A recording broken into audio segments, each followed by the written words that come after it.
Hello, you're watching ERi-TV English news broadcast live from our headquarters in Asmara. I'm Han Barhat. Let's first look at the top stories that are making headlines today.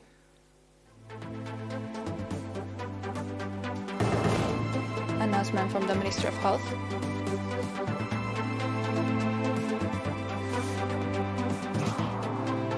Vocational training for EDF members.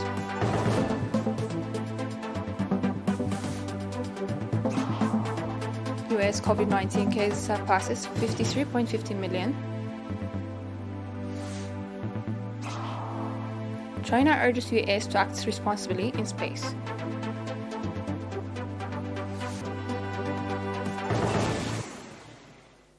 Announcement from the Ministry of Health.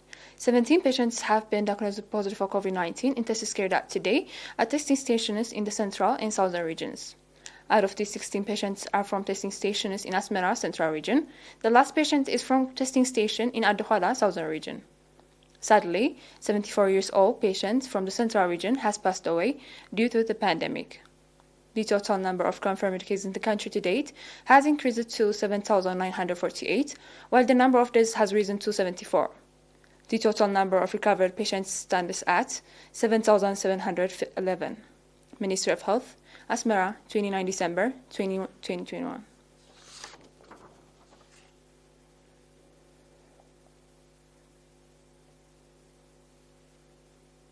Thirty members of the 525 Army Division of the Eritrean Defense Forces, including 16 females, have been provided with 3 months training on computer technology.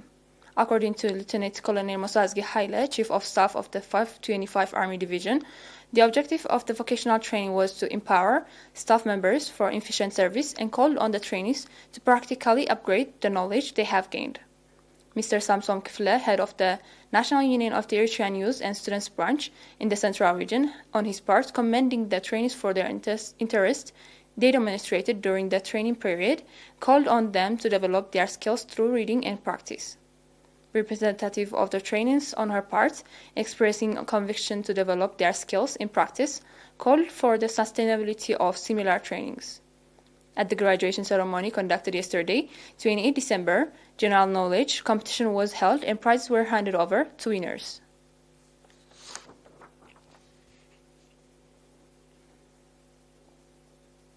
Owing to the education expansion effort conducted in remote areas, student school enrollment in Agorda subzone has significantly increased, report indicates. Speaking to ERI-TV, Mr. Gabriel Michael Alazar, head of the Ministry of Education branch in Agordet subzone, indicating that there are 33 schools ranging from preschool to high school in the subzone, said that as a result of efforts conducted, the upgrade the infrastructure of schools in remote areas, schools in Gusti and Hawago administrative areas, have been upgraded to modern schools.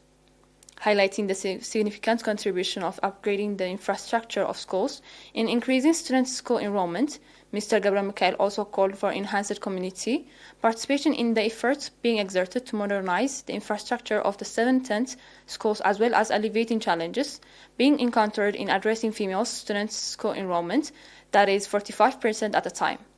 Mr. Gabriel Michael finally called for strong participation of concerned bodies in the alleviation of challenges being encountered, the teaching learning process, as well as construction of yards for schools that were without.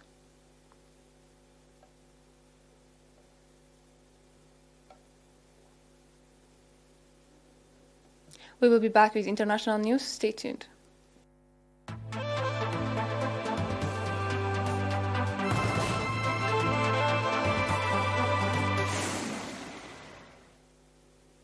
The cumulative number of COVID-19 cases in the United States surpassed 53.50 million as of Tuesday, with the death toll exceeding 820,000, according to the Center for System Science and Engineering at Johns Hopkins University. Specifically, this country's case count rose to 53.50 million, while the death toll reached 820.545, according to U.S. media statistics. The average number of the new daily COVID-19 cases in the U.S. reached 237.61 in the week ending December 27, a 66% increase from previous week. The number of hospitalization this month for COVID-19 infections in 4 states has been the highest since the outbreak began. Hospitals across the country that are going to have very difficult January and May have to keep receiving steady stream of COVID-19 patients for a month.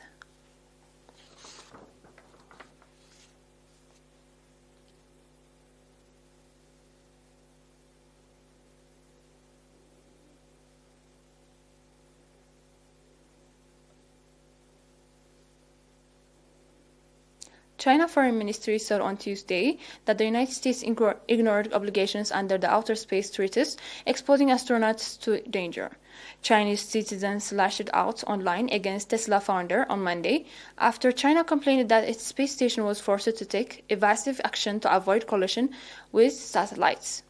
The satellites from the Starlink internet service had two close encounters with the Chinese space station on July 1 and October 21, according to the document submitted by China earlier this month to the UN Space Agency. China urges the United States to act responsibly, spokesperson at the Foreign Ministry said at a regular news conference in Beijing.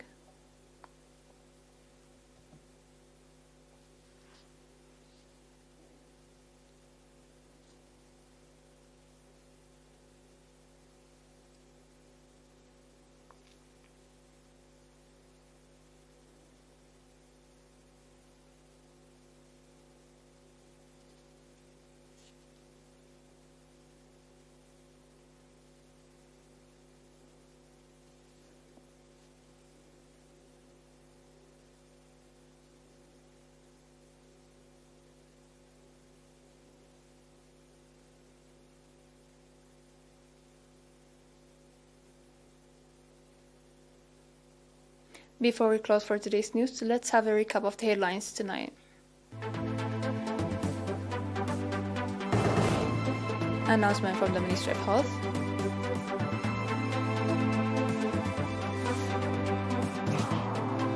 Vocational training for ADF members.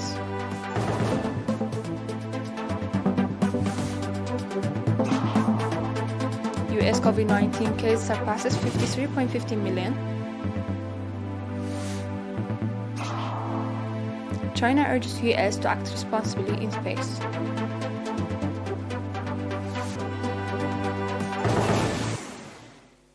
That was all for today's news. Thanks for watching. Have a great night.